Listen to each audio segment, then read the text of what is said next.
Hey all of you, welcome back to Unacademy. IIT Kharagpur LLM का entrance आपका 16 मार्च को होने वाला है। तो आज के सेशन में हम डिस्कस करेंगे लास्ट मिनट प्रिपरेशन आपकी आईआईटी खड़गपुर एलएलएम के लिए कैसे होनी चाहिए।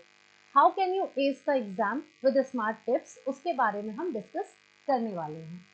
तो विदाउट वेस्टिंग टाइम हम आज का सेशन स्टार्ट करते हैं, लेकिन उससे पहले अनअकैडमी अपना आरंभ 2025 लेके आया है, जिसमें आपकी सफलता का होने वाला है यहाँ पे आरंभ।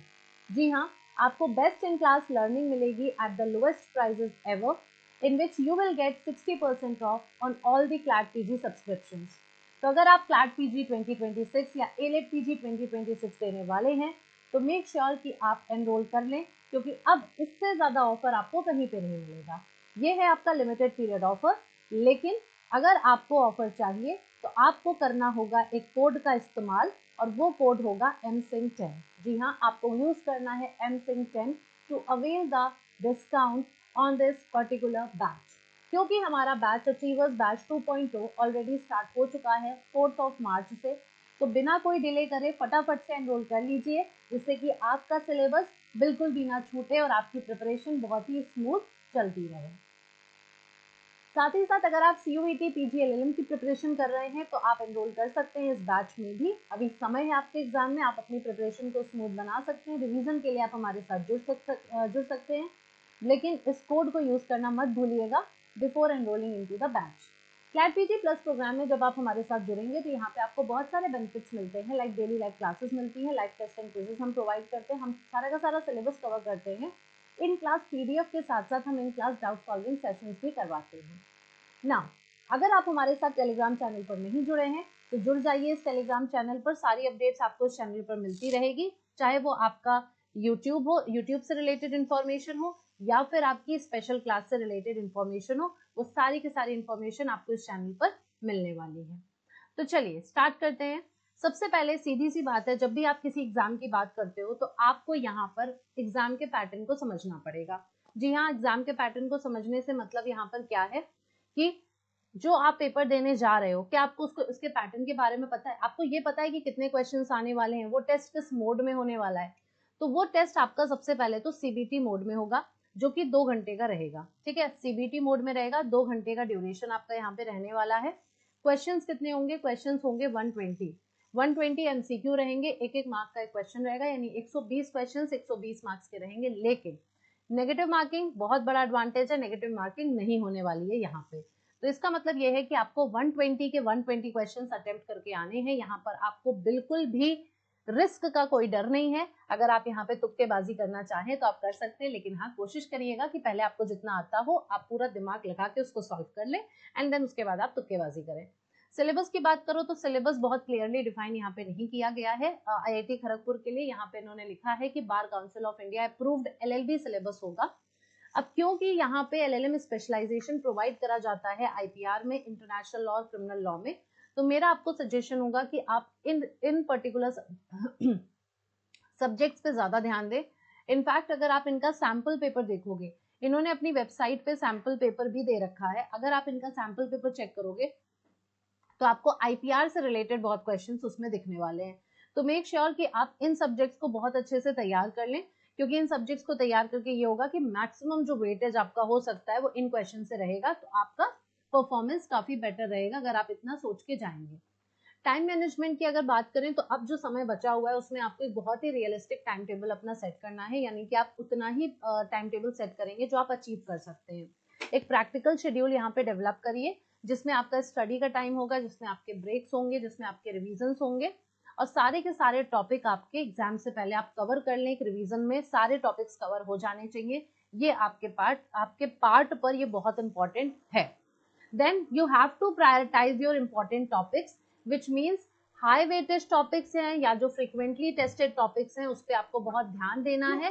First to maximise scoring potential while also considering your strength and weaknesses। ठीक है, तो जो भी इंपॉर्टेंट टॉपिक्स मैंने आपको ऑलरेडी बता दिए, लाइक द इंटरनेशनल लॉ हो गया, आपका क्रिमिनल लॉ हो गया, या IPR है, आपको उस पर बहुत ज्यादा फोकस करना है, और आपको अपनी स्ट्रेंथ और वीकनेस पर भी ध्यान देना है कि आपका जो पोर्शन बहुत वीक है, जिसमें आप बहुत अच्छा परफॉर्म नहीं कर पा रहे हो, मॉक्स वगैरह में अगर आप बेटर परफॉर्म नहीं कर रहे हैं तो आप उस पर भी ध्यान दें। ऐसा ना हो कि इन 3 सब्जेक्ट्स के चक्कर में आप बाकी अपनी वीकनेसेस को इग्नोर कर दें। फोकस करना है आपको अपने की सब्जेक्ट्स पे, जैसे कि फॉर एग्जांपल मैं बता देती हूँ आपको, मैंने आईपीआर बोला, वो यहाँ पे मेंशन है, ठीक है। जैसे कॉर्पोरेट और कमर्शियल लॉज मैंने लिख दिया है, इसी में आपका आ जाएगा ये आ गया आपका आईपीआर, ठीक है, ये रिलेटेड हो गए। फिर इंटरनेशनल लॉ हो गया एंड देन क्रिमिनल लॉ, ये 3 तो मैंने आपको बताएं। अब अपार्ट फ्रॉम दीज सब्जेक्ट्स आपको कौन से सब्जेक्ट्स पढ़ के जाने चाहिए, that is jurisprudence, constitutional law, constitutional law her exam का फेवरेट होता है, लॉ ऑफ कॉन्ट्रैक्ट्स है, लॉ ऑफ टॉर्ट्स हो गया, एडमिनिस्ट्रेटिव लॉ है और इन्वायरमेंट लॉ है।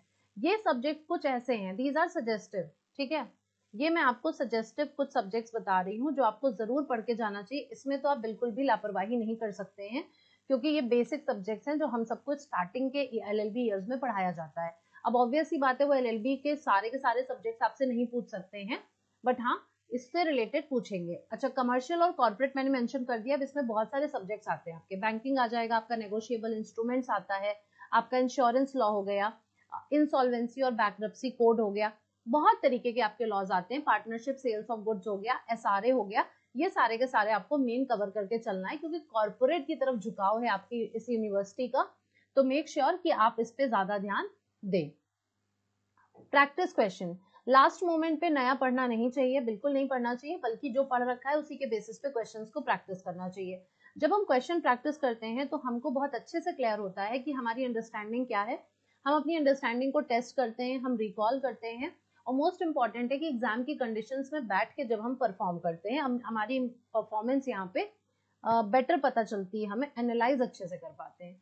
तो अगर अभी तक आपने जो भी क्वेश्चंस प्रैक्टिस करे हैं, फर्स्ट ऑफ ऑल अगर आपने अभी तक उन क्वेश्चंस को एनालाइज नहीं करा है तो फिर एक काम करिए, जितने क्वेश्चंस आपने लगाए हैं अभी तक सिर्फ उन्हीं को एनालाइज कर लो। और अगर आपने एक प्रॉपर प्रोसीजर फॉलो किया है, जो किया जाता है, पहले क्वेश्चन लगाया जाता है, फिर उसको एनालाइज करा जाता है, फिर रिवाइज करा जाता है, और फिर दूसरा सेट ऑफ क्वेश्चंस लगाते हैं, तो अगर आपने ये ऑलरेडी कर रखा है तो आप नए क्वेश्चंस प्रैक्टिस कर सकते हैं। तो अगर आप कोई मॉक्स वगैरह ऑलरेडी लगा रहे हैं तो सेम गोज विद, अगर मॉक्स के साथ भी यही आपने एनालाइज नहीं करा है तो आपको करने की जरूरत है, अगर आपने कर लिया है तो आप नए मॉक्स यहाँ पे लगाएंगे। But most important is you have to practise the questions, more and more questions आप प्रैक्टिस करोगे, जितना ज्यादा क्वेश्चंस लगाओगे उतना ज्यादा आपको क्लैरिटी मिलेगी कि आपको क्या चीज आती है, क्या चीज नहीं आती, अभी आपको और क्या रिवाइज करने की जरूरत है, और उसी के साथ साथ आपको अपनी स्पीड का पता चलेगा, आपको अपनी बेटर अंडरस्टैंडिंग हो पाएगी। सेल्फ एनालाइजेशन होता है इस प्रोसेस के थ्रू। नाउ स्टडी रिसोर्सेज की अगर बात करें तो लास्ट मोमेंट पे तो वैसे कुछ नया नहीं पढ़ना चाहिए, तो आपने जो कुछ भी पढ़ रखा है मेक श्योर कि आप उसको रिवाइज कर सके अच्छे से, कुछ ही इंपॉर्टेंट चीजों के थ्रू, जैसे अथॉरिटेटिव टेक्स्ट हो आपके पास, यानी कि आपके पास जो टेक्स्ट बुक हो वो अथराइज्ड होनी चाहिए, आप बेयर एक्ट से चीजों को रिवाइज कर सकते हैं। सप्लीमेंट्री मटेरियल्स में बहुत कुछ आता है, जैसे कि आपकी डाइजेस्ट वगैरह आते हैं, ठीक है, आपके डाइजेस्ट वगैरह काफी यहाँ पर आते हैं, आप उनकी हेल्प ले सकते हो, आप एमसीक्यू वगैरह की बुक्स का इस्तेमाल कर सकते हो, practice year previous year papers हैं, आप उनकी हेल्प ले सकते हो, प्लस आप ऑनलाइन सोर्सेज की भी मदद ले सकते हो, ऑनलाइन भी आपको बहुत सेट ऑफ क्वेश्चंस मिल जाएंगे, आप वहां से प्रैक्टिस कर सकते हो। आप जो भी कंटेंट पढ़ चुके हो उसको इन शॉर्ट अगर आप सर्च करोगे ऑनलाइन तो आपको उसका एक ब्रीफ कंटेंट भी मिल जाएगा, आप उसके थ्रू भी अपना रिवाइज कर सकते हो। बस कहने का मतलब ये है कि जो कुछ भी आपने पढ़ा है बस उसी को रिवाइज करिएगा, अब नया कुछ और मत पढ़िएगा, क्योंकि इतने दिन नहीं बचे हैं, अब आपके पास कुछ 10 to 11 डेज बचे हुए हैं, तो मेक श्योर कि आप अच्छे से रिवाइज करें। Stay healthy and positive, yes that is absolutely correct. Last जो टाइम होता है उसमें हम पैनिक करने लग जाते हैं, अपनी हेल्थ को कहीं ना कहीं डिग्रेड कर देते हैं, हम अपने खाने पीने पे ध्यान नहीं देते हैं, तो मेक श्योर कि आप एनर्जेटिक फील करें, आप बहुत अच्छे से पढ़ाई करें, फेस्टिव सीजन है, ठीक है, फेस्टिवल आ रहा है, तो उसका ध्यान रखते हुए खाने पीने का भी ध्यान रखना है, क्या खाना है क्या नहीं खाना है, नुकसान ना कर दे, क्योंकि होली के तुरंत बाद ही आपका एग्जाम है, तो थोड़ा सोच समझ के खाइएगा, पेपर देने के बाद खा लीजिएगा। एंड मेक श्योर कि आप रेस्ट भी लें, आप बहुत ज़्यादा ना पढ़ें कि आपकी बॉडी बहुत ज़्यादा थक जाए और आपकी तबीयत खराब होने लग जाए, क्योंकि इस सीज़न में तबीयत भी थोड़ी सी खराब होती है, तो ओवरऑल आपको अपना ध्यान रखना है जिससे कि अफेक्ट ना हो चीज़ें। फिर ये रहा आज के सेशन के बारे में, ठीक है। आईआईटी खड़गपुर एलएलएम का एंट्रेंस आप अगर देने वाले हैं तो मेक श्योर कि आप इन चीज़ों को कंसिडर करें। मेन फोकस जो आपका रहेगा वो मैंने आपको पहले ही बताया, रिवीजन, ठीक है, आपको करना है रिवीजन और आपको करने हैं क्वेश्चंस, यही आपका मेन फोकस होना चाहिए, और क्वेश्चंस का एनालाइजेशन बहुत जरूरी है। रिवीजन, क्वेश्चंस, क्वेश्चंस, रिवीजन, बस यही बार बार आपका चलता रहेगा, ठीक। और इसी की वजह से आपका पेपर जो है वो एस हो पाएगा। So that's it for today. I hope आपको वीडियो यूजफुल लगा होगा। तो लाइक जरूर कर दीजिएगा, अपने फ्रेंड्स के साथ शेयर कर दीजिएगा जो ये वाला पेपर देने वाले हैं। और अगर अभी तक आपने चैनल को सब्सक्राइब नहीं किया है तो फटाफट से सब्सक्राइब कर दीजिए। Thank you so much, bye bye, take care.